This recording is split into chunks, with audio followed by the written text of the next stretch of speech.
Bom dia, primeiramente, obrigado por falar aqui com a imprensa. Queria que o senhor falasse com a gente sobre essa visita ao presidente Bolsonaro, como é que foi, principalmente, as articulações e, claro, a visita, sua sensação com relação ao estado do Bolsonaro dentro da Papuda.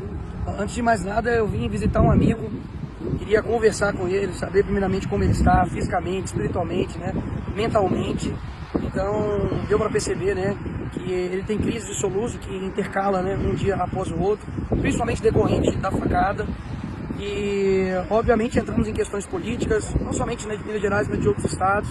A gente tem trabalhado para poder construir algo melhor, principalmente em Minas, no sentido dos nomes, tanto para Senado quanto para governo, porque a gente não quer correr o risco, né, de maneira alguma, de entregar o estado para a esquerda ou para o PT, como foi anos anteriores no nosso estado. Então foi uma conversa, enfim, boa, de construção, e não é uma união somente da direita, né? É uma união pelo Brasil. Acredito que não somente a direita, né, tem sido prejudicada pelos desmandos do STF, do Lula. Então essa eleição é muito importante. E os problemas, né, que acontecem, né, nos partidos, eu acho que acontecem em qualquer outro partido. Eu acho que a gente tem que ter maturidade, sabedoria para poder compreender que o que a gente está enfrentando agora e o que a gente vai enfrentar futuramente, ele é muito maior do que qualquer divergência interna que a gente possa ter.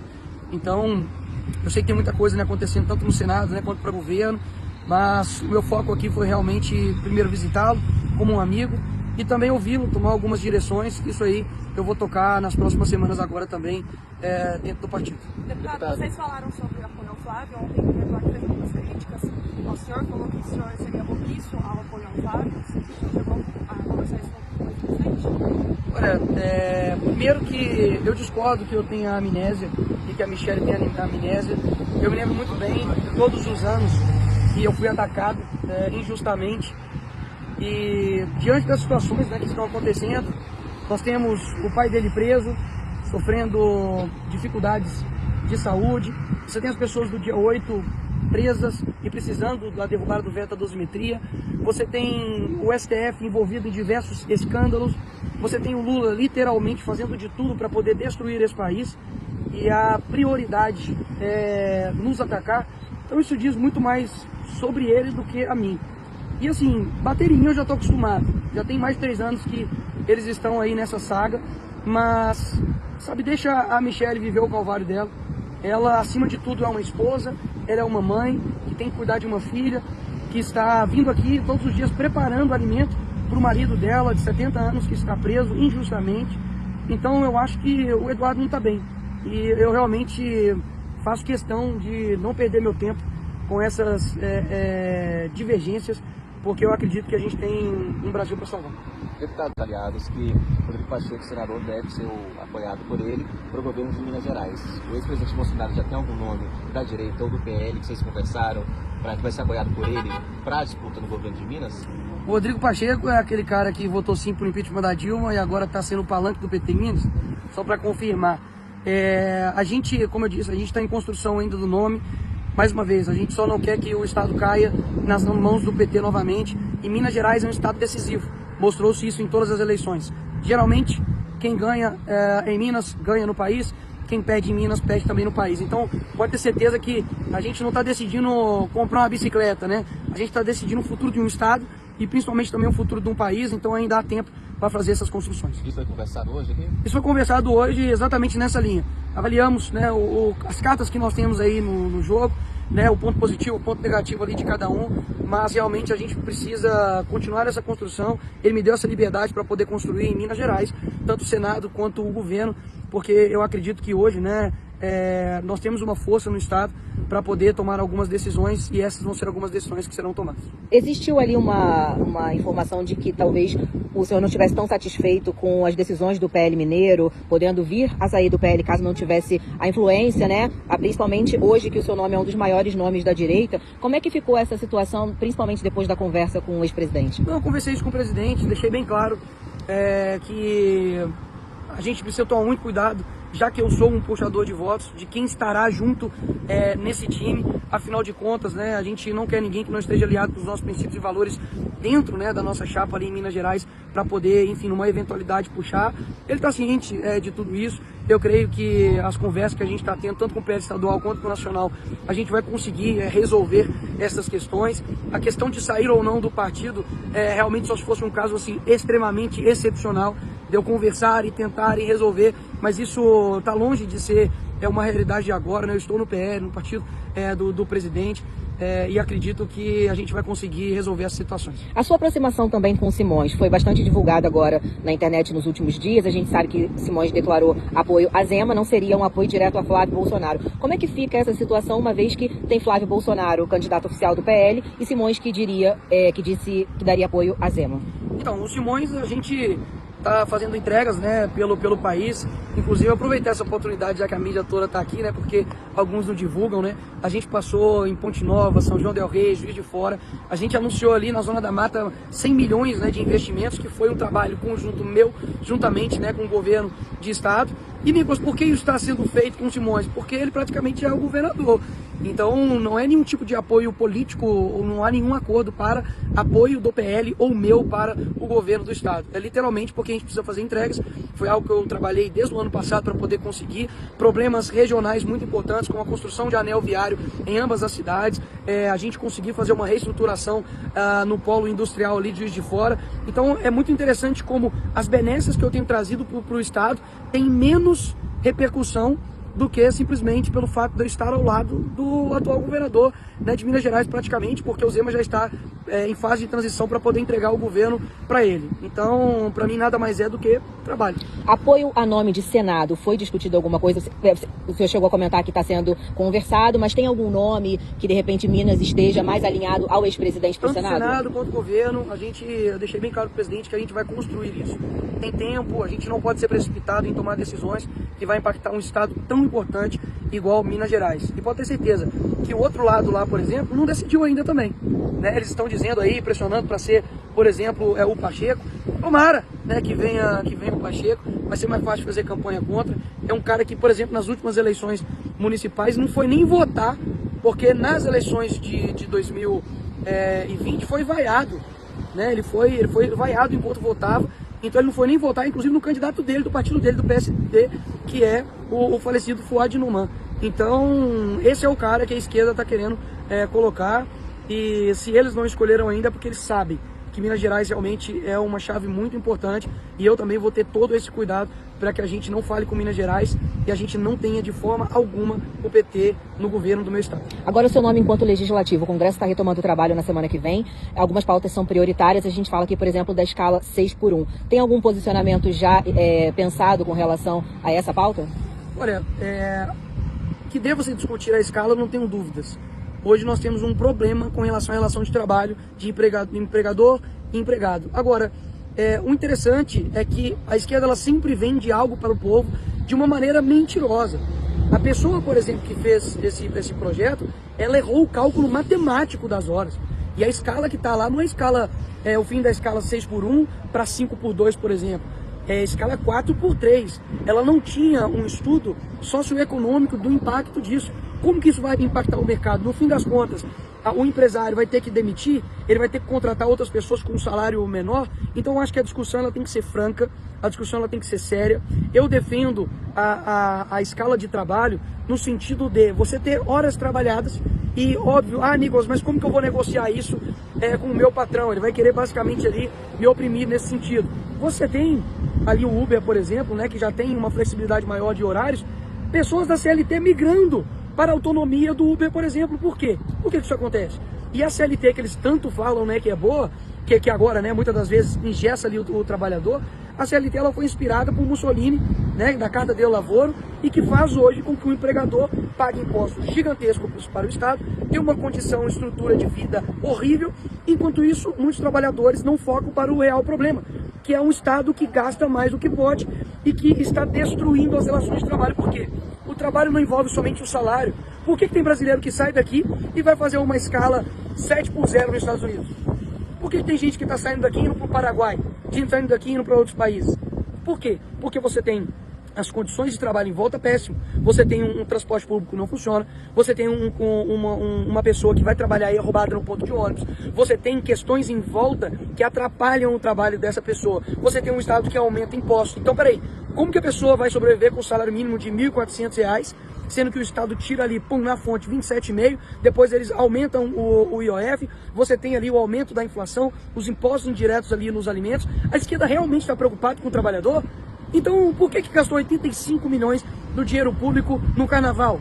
Sabe quantas escolas poderia ser feito, por exemplo, com o dinheiro que o Lula gastou de cartão corporativo? Dava para fazer 140 escolas. 140 escolas a menos que está sendo construída, porque o governo gasta o teu dinheiro de forma completamente irresponsável. Então é óbvio que é uma pauta que tem que ser discutida, mas ainda assim, acredito que o ponto principal hoje no país são dois. Primeiro, a pacificação do nosso país, que passa pelo primeiro passo, que é o veto da dosimetria que foi feito pelo Lula e a derrubada dele. Não tem condições você ter uma pessoa que pegou um batom, escreveu lá, porque pode ficar caricato, né? Nossa, você vai falar da Débora de novo? É lógico que eu vou falar da Débora de novo. Ela é uma mãe, poxa, sabe? Ela é uma irmã, ela é uma filha. Enquanto isso, você tem pessoas envolvidas em escândalos de taiaiá, envolvidas em escândalos financeiros, pegando conversas de pagamentos, e não dá nada. Por quê? Quem que no fim das contas defende a corrupção aqui no nosso país? Quem que de fato é inimigo do povo? Aquele que realmente está passando pano para criminosos de alta patente que estão ali envolvidos nisso, ou para pessoas que estão sendo punidas de forma desproporcional por conta de um batom que foi colocado ali numa estátua. Ou seja, esse é o primeiro passo. E o segundo passo é também a instalação da CPMI, do Banco Master. Como que a gente está tendo tudo isso acontecendo no nosso país e não tem o Davi Alcolumbre não tem a cara de pau de pautar uma coisa que é a sessão do Congresso. Ora, já tem assinaturas para poder pautar a CPMI do Master e foi protocolada. Você já tem o veto da dosimetria feito pelo Lula. Por que não abre a sessão do Congresso? Deputado, só para entender, então o senhor é contra o fim da escala 6x1? Não foi isso que eu falei, né? Não, eu só quero entender. Sim, então mais uma vez eu vou repetir de forma bem clara. Eu sou a favor de discutir a escala da forma como está e está sendo uma forma eleitoreira, barata, sem ver as consequências do fim dessa escala. O que está sendo proposto? Uma escala 4x3? Qual que é o impacto socioeconômico disso? Eles já apresentaram isso para as pessoas? Ou vai fazer, por exemplo, igual as promessas de campanha? Nós vamos derrubar os sigilos do Bolsonaro. O que aconteceu? Foi lá e colocou sigilo nele próprio. Não vou indicar amigos para o STF. O que ele fez? Foi lá e indicou 2 amigos, inclusive o ex-advogado dele, para o STF. Não vou aumentar imposto. O que aconteceu? Aumentou imposto. Vou entregar picanha. Não entregou picanha. Ou seja, as pessoas estão sendo enganadas. As pessoas estão comemorando que as pessoas não têm dinheiro para comprar um gás para fazer comida. Poxa, quem que mais governou esse país aqui depois da redemocratização? Foi o PSDB? Foi o PMDB? Foi o PT. Se a pessoa não tem condições de comprar um gás para poder fazer um alimento na sua casa, a culpa é de quem? Minha?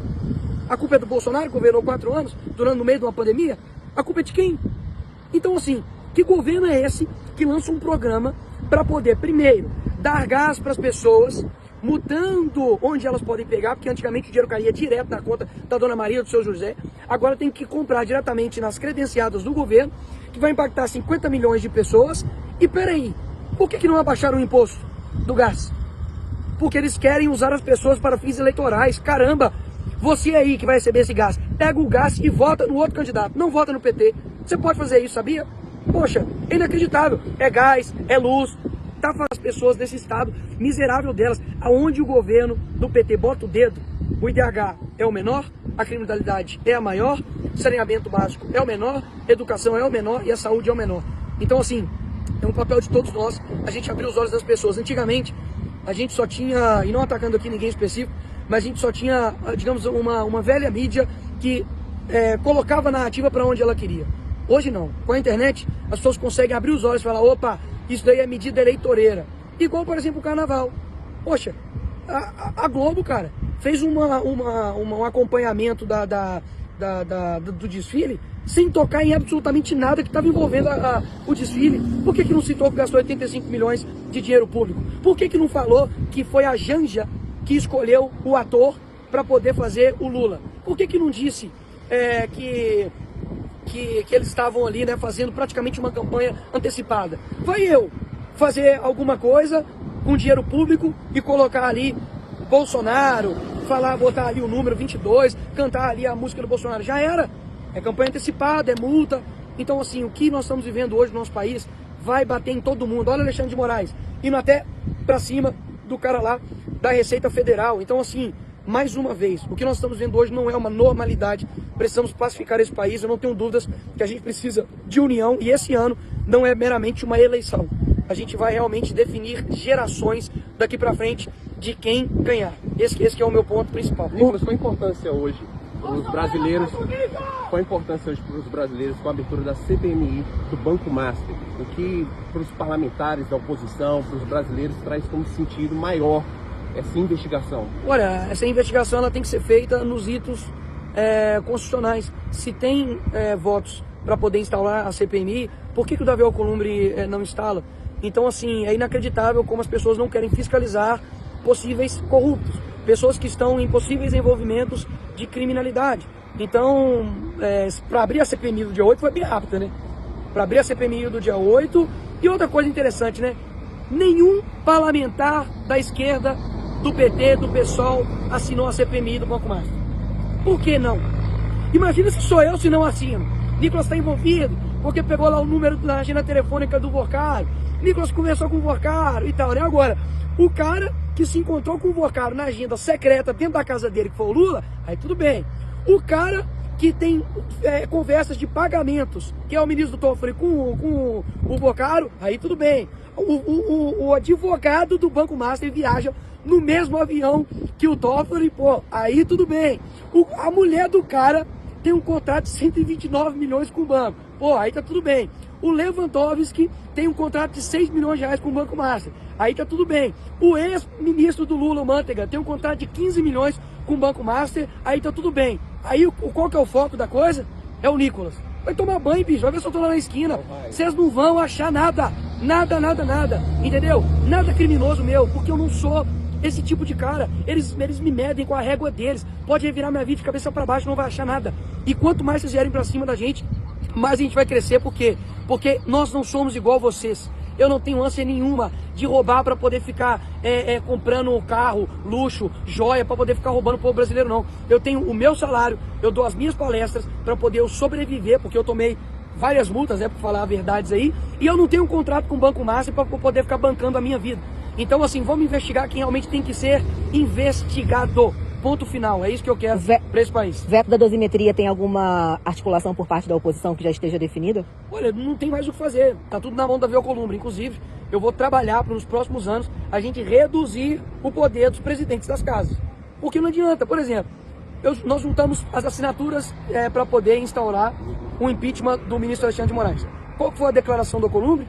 Que mesmo se tivesse as 81 assinaturas, ele é tão ignorante que isso inclui inclusive a dele, ele fala, eu não vou instaurar a CPMI. Ou seja, ele rebaixa até a própria representatividade dele em prol de se colocar ali de 4 pro STF, poxa. Se ajoelhar pro STF. Peraí, por que o STF está definindo tudo? Eles definem se vai instaurar ou não uma CPMI deles. Caramba, o Toffoli estava querendo ser o relator do processo que ele está envolvido. O ministro Alexandre de Moraes julga um caso em que ele é a vítima. O que está acontecendo, galera? Então, assim, é óbvio que a gente quer que isso seja instaurado, que o veto da dosimetria seja colocado para poder votar, e a gente vai derrubar isso. Agora, o poder está na mão do Davi Alcolumbre. Eu te pergunto, com todo respeito, qual representatividade do Davi Alcolumbre tem no Brasil, caramba? Bota ele para andar ali no meio de Belo Horizonte. Ninguém sabe quem que ele é, entendeu? Coloca ele para andar ali na Avenida Paulista, vai tomar xingo. Esse cara tá travando o Brasil. E digo mais, ministro André Mendonça, está nas suas mãos a faca e o queijo, como a gente diz em Minas Gerais. Você está com o Banco Master e também agora a questão dos Dias Toffoli na mão. É muito importante que você não decepcione esse país. Eu espero muito mesmo que você tome as decisões certas, que Deus te guie, te dê sabedoria e saiba que eu não estou fazendo pressão aqui ao Senhor. Eu estou dizendo que, na verdade eu estou, mas na verdade 2 pontos. Pressão para que você faça a coisa certa, mas principalmente apoio para que quando você tomar as decisões que precisam ser tomadas, você vai ter pessoas ao seu lado.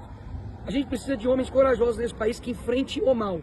Não tem como mais a gente aguentar tudo calado. Qual escândalo vai ser necessário para que a gente faça alguma coisa? Precisa o quê? Do Alexandre de Moraes ser pego agora com uma mala, botando dinheiro dentro da cueca? Isso já aconteceu e não resolveu. Ou seja, não adianta, né?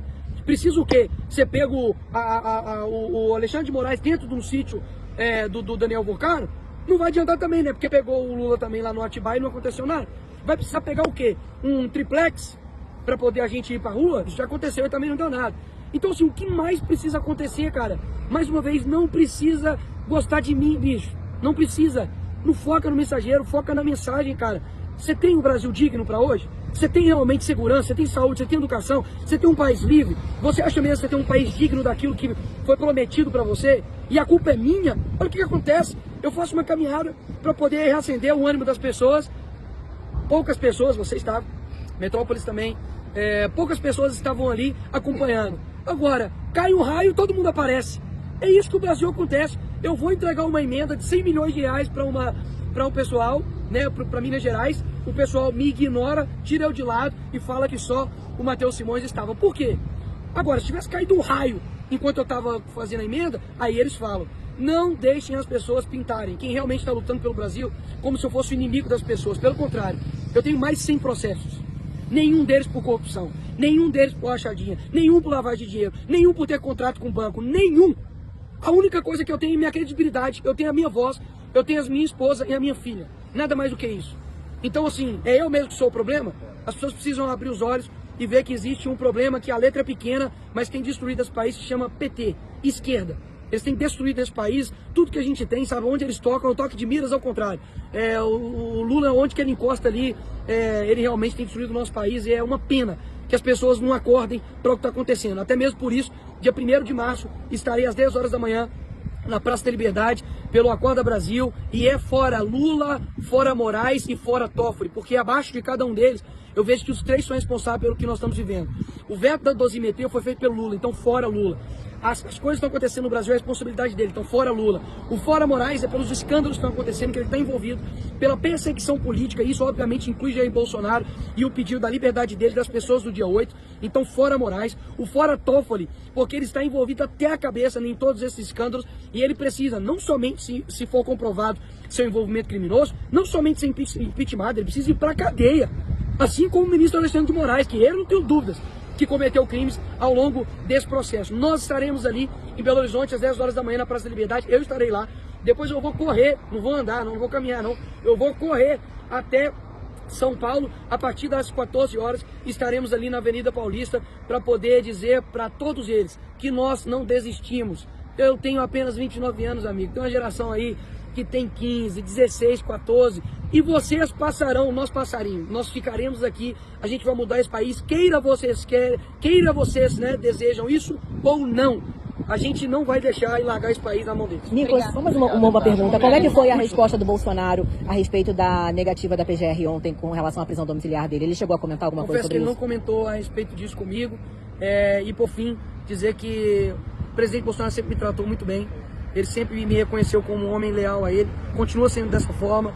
Então é muito interessante, né? Que para o Bolsonaro eu sou um homem leal e fiel a ele. E ele tem um carinho muito grande por mim, mas para uma turma, uma parceria, eu não sou leal ao Bolsonaro. Ou seja, eles querem ser mais leal do que o próprio Bolsonaro. Eles querem ser mais bolsonaristas que o próprio Bolsonaro. Isso é muito interessante. Acho que a gente tem que focar no inimigo em comum, que é a esquerda. Enfim, tem muita água para rolar debaixo dessa ponte aí. Vamos para cima.